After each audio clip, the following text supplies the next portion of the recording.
পঞ্চায়েত ভক্তদের জন্য সুখবর, দীর্ঘ অপেক্ষার পর অবশেষে মুক্তি পাচ্ছে পঞ্চায়েত সিজন 4।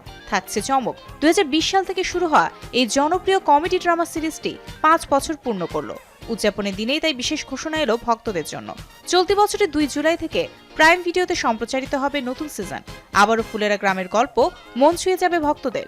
প্রতি সিজনের মতো এবারও একঝাঁক চমক থাকবে পঞ্চায়েতে। কিছু মজার ভিডিও ক্লিপ ইতিমধ্যেই শেয়ার করেছেন নির্মাতারা। এই সিরিজের প্রতিটি অভিনেতার দুর্দান্ত অভিনয় ও অনবদ্য গ্রামীণ পরিবেশ সকলের মন জয় করেছে আগেও।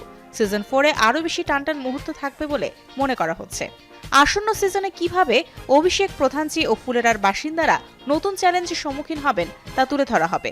নতুন সিজনে জিতেন্দ্র কুমার, নীনা গুপ্তা, রঘুবীর যাদব, চন্দন রায়, দুর্গেশ কুমার, পঙ্কজ ঝা সহ একঝাঁক অভিনেতাকে দেখা যাবে।